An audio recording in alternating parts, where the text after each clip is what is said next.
Hoy es un importante aniversario para la ciencia. Hoy, en un día como hoy, fue presentada la teoría general de la relatividad.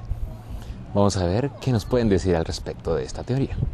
Vamos a preguntar qué es la teoría de la relatividad presentada por Albert Einstein. Uno es la teoría especial y también la teoría general. La teoría especial de la relatividad habla para no implementar la gravedad.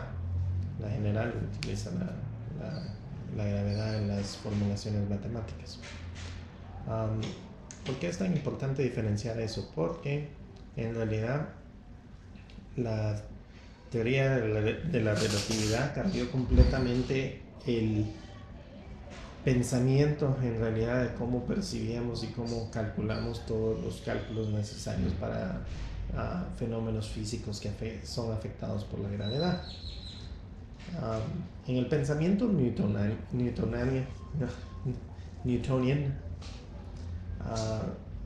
la mecánica clásica, todos sabemos que la gravedad es una constante, que es una aceleración constante, siempre hacia abajo, y no hay una variación máxima. Más adelante estudiamos de que sí depende de la distancia de los objetos.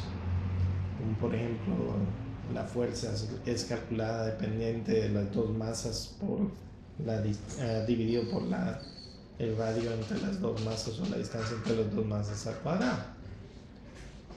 Eso ya nos dio una variable gravitacional constante de la cual podemos hacer unos cálculos un poco más exactos. Pero en realidad no explicaban perfecto ciertas órbitas de planetas, como por ejemplo la órbita de Mercurio. No se entendía perfectamente bien por qué es que tenía ciertos fenómenos que exhiben la órbita de Mercurio. Entonces se trabajó bastante sobre eso para tratar de entender un poco más sobre por qué había ciertos fenómenos que la teoría de Kepler, utilizando las leyes de Newton y todo, no se entendían bien todos los fenómenos astrales y celestiales. Entonces Einstein vino y formuló la teoría de la relatividad con constantes universales, como el límite de la velocidad de la luz. No importa qué marco de referencia se utiliza. Si uno va, por ejemplo, a la mitad de la velocidad de la luz en un marco de referencia, porque usted sabe que cuando empieza a caminar y va a una velocidad constante, una rapidez constante, usted no siente que va a esa rapidez constante, sino que siente que está recto, parado. En cambio, percibe como que el resto está moviéndose y usted está parado. Del marco de referencia de eso, si usted calcula la velocidad de la velocidad de la luz es constante, es el valor que se le atribuyó a C. Bueno, aparte de eso, si en él hay un observador fuera del marco de usted de velocidad y mide la velocidad de la luz en su marco de referencia, también tiene el mismo valor. Y la mecánica clásica dice que las velocidades se suman conforme van uno en diferentes marcos, ¿no? Bueno, en la relatividad eso era constante y eso fue lo primero que marcó de que hay algo que varía. No se entendía qué era lo que varía.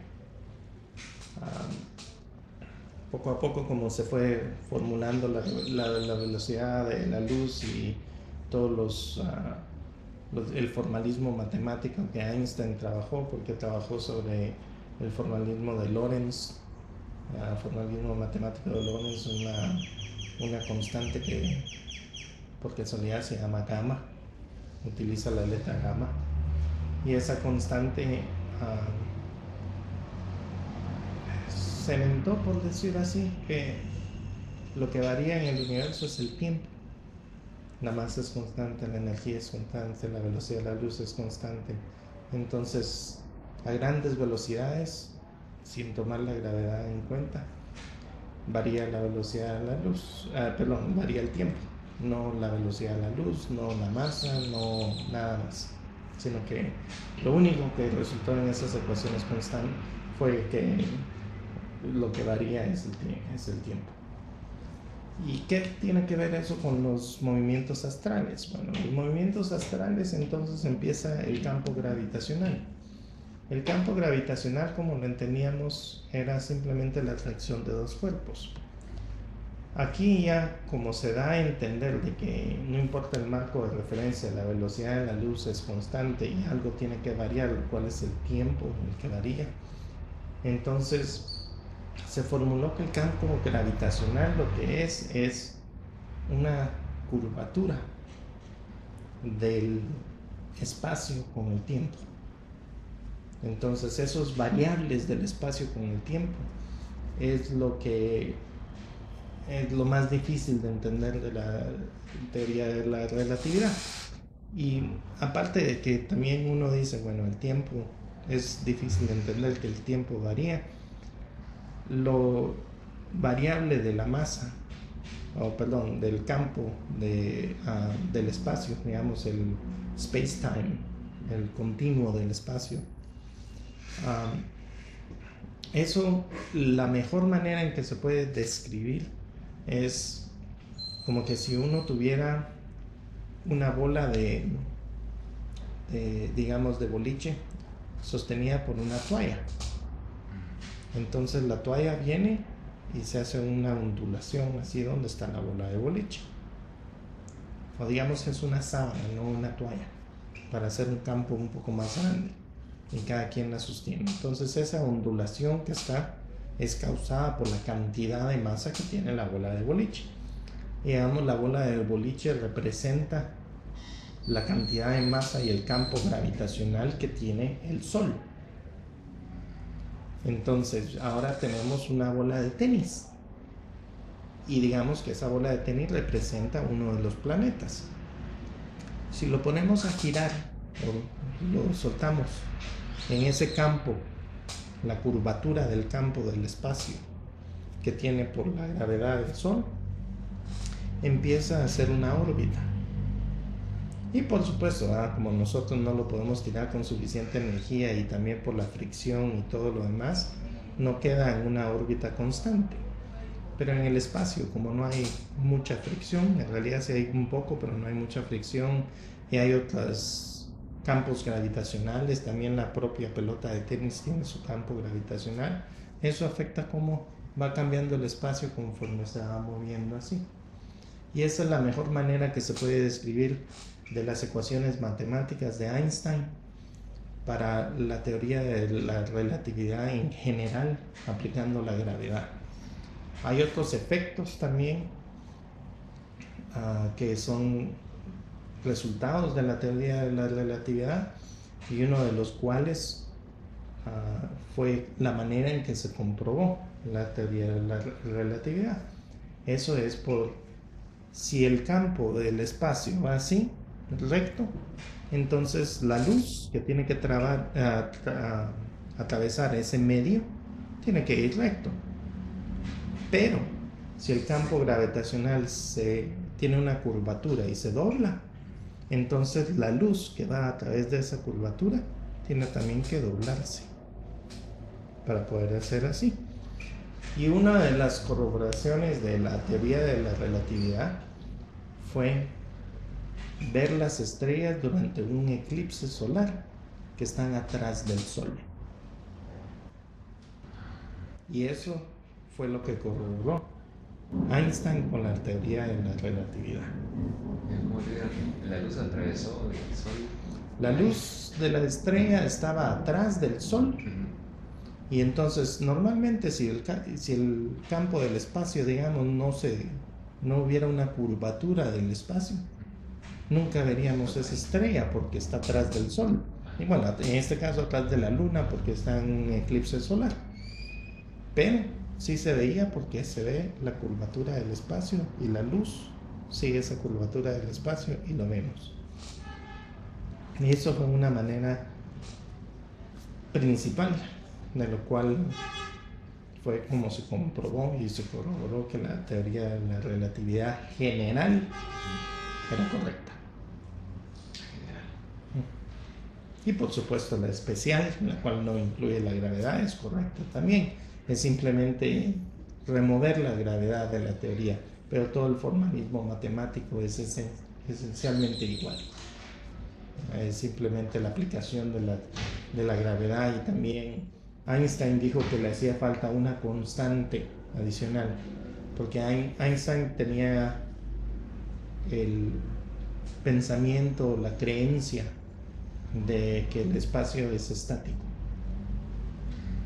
y nosotros lo sabemos por la prueba que hizo Hubble, que el espacio es dinámico, sigue cambiando, sigue expandiendo, sigue creciendo en sí.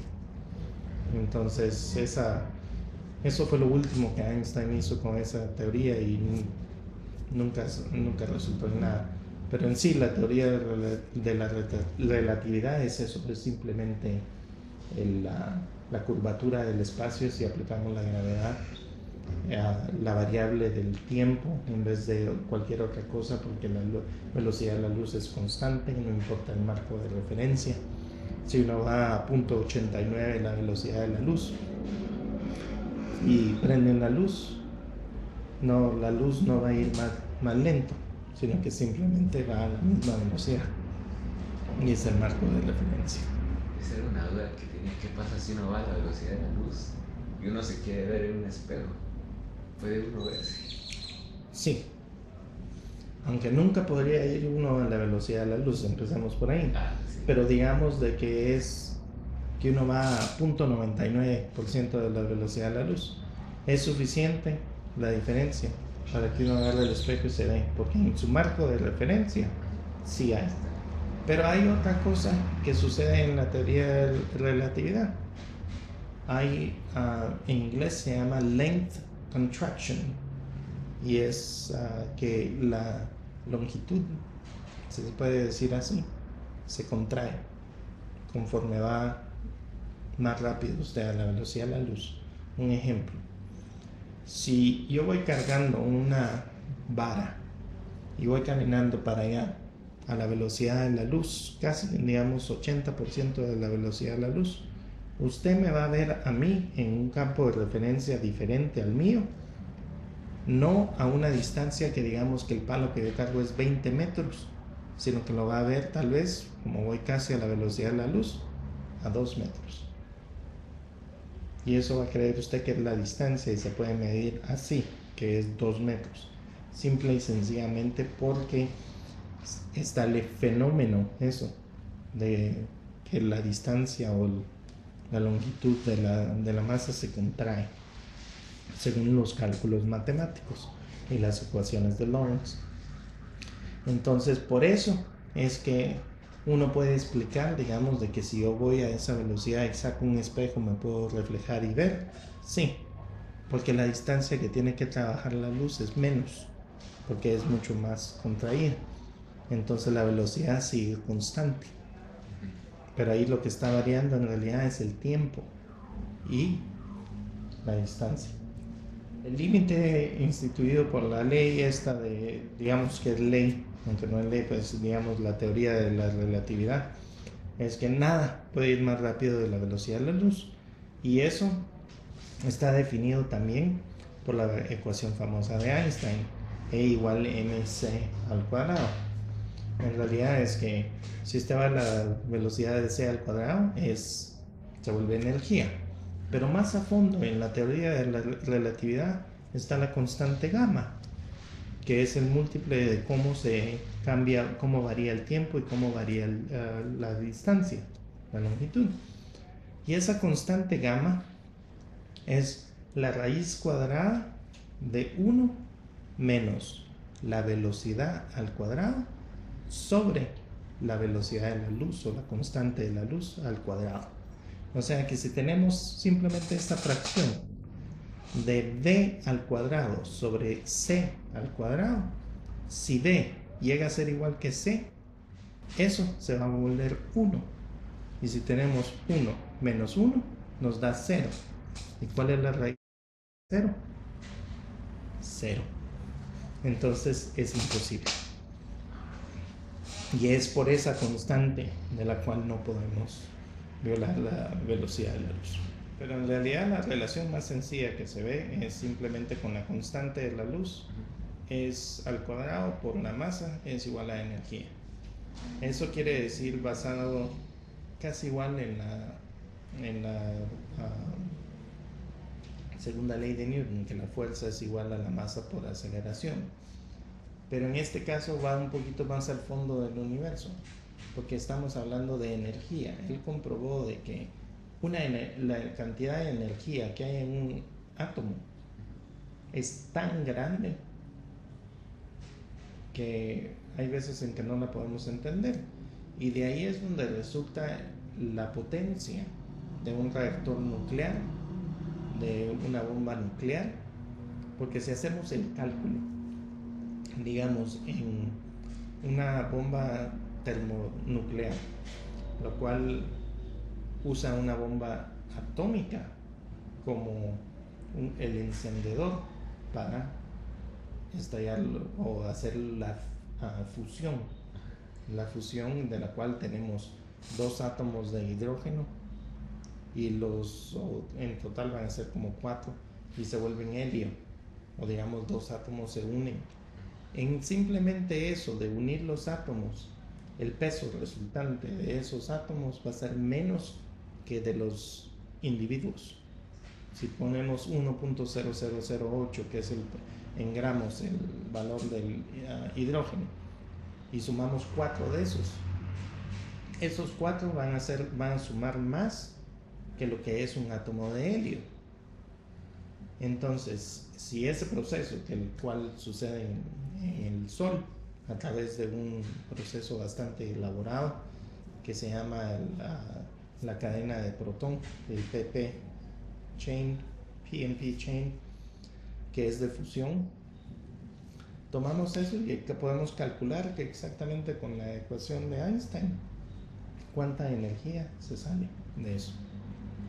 Y así es como calculan en fusión y fisión cuánta energía se transforma a energía, cuánta masa se transforma a energía, basado en esa ecuación, para ver cuánta energía pueden sacar de una bomba atómica, de un reactor nuclear, de todo eso. Esa ecuación se puede explicar simple y sencillamente de que todo es energía. Todo lo que nosotros tocamos, lo que sentimos, es energía, en realidad. Porque la masa es energía y la energía es masa. Hace poco se descubrió la partícula de Higgs, que ya se corroboró, y tiene más del 99% están seguros de que sí es la partícula de Higgs. Bueno, eso es al revés de lo que ya habíamos estudiado nosotros. Nosotros en fusión y fisión estudiamos cómo convertir materia a energía. Por supuesto para razones destructivas en este caso, pero también para razones productivas como un reactor nuclear, que produce energía para producir energía eléctrica más adelante. Bueno, la partícula de Higgs, basado también en lo de Einstein, es como se cambia la energía a la masa y corrobora esa ecuación de que no importa de qué lado viene usted, puede conseguir masa. Si manipulamos esa ecuación, es energía dividido por la constante de la luz al cuadrado, le va a dar la masa.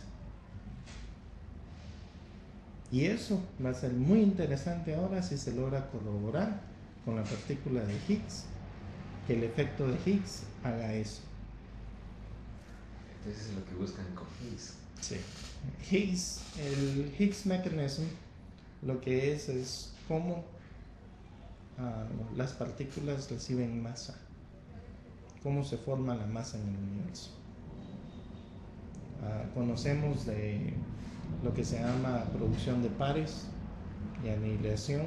Bueno, eso es por un positrón y un electrón, y se vuelven a anihilar y todo, y eso ya está comprobado también por la teoría de Stephen Hawking en su radiación de Hawking, de cómo se evaporan los agujeros negros. Pero aparte de eso, el Higgs Mechanism aquí tiene algo que corroborar y cómo entrar en todo esto. Si realmente entonces diría, no, Einstein estaba equivocado, le hacía falta algo, pero parece que no. Parece que el Higgs Mechanism lo que hace es tomar la energía, al atravesar la partícula esa del campo de Higgs, se vuelve masa. Y es una energía definida para volverse una masa, una partícula definida. Y lo bonito sería ver si esa energía definida a través del Higgs es igual a E igual mc al cuadrado.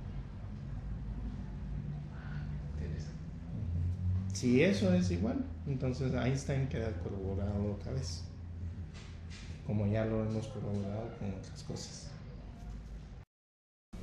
Aquí logramos ver las reacciones de que si tenemos esto, que se produce y cuánta energía se produce en Wicking, una interacción débil, y después todo el protón-protón ciclo, el ciclo de protón-protón, todo se vuelve lo que se llama el carbón-neutrón, carbón,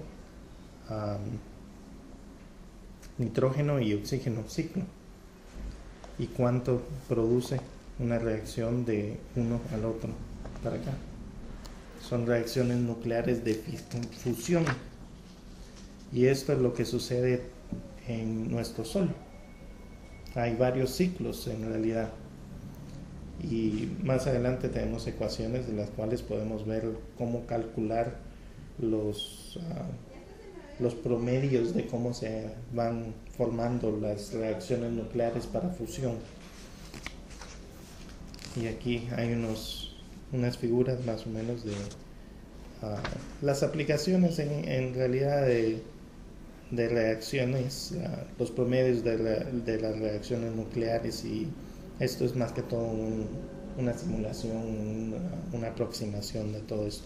Pero aquí está describido exactamente cómo calcular eso, y todo esto está basado también en la teoría de Einstein para calcular cuánta energía estamos hablando de la fusión en la estrella.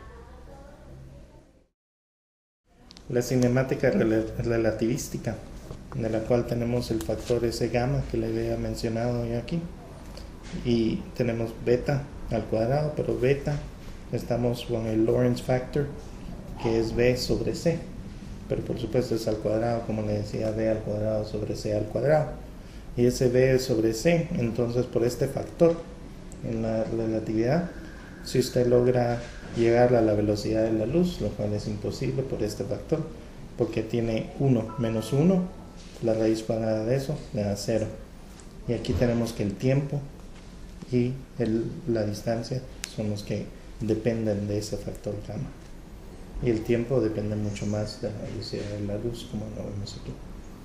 Y estas son las cinemáticas relativísticas cuando estudiamos partículas y como comportamiento al nivel atómico y nuclear, y el estudio del comportamiento de partículas que por supuesto viajan casi a la velocidad de la luz.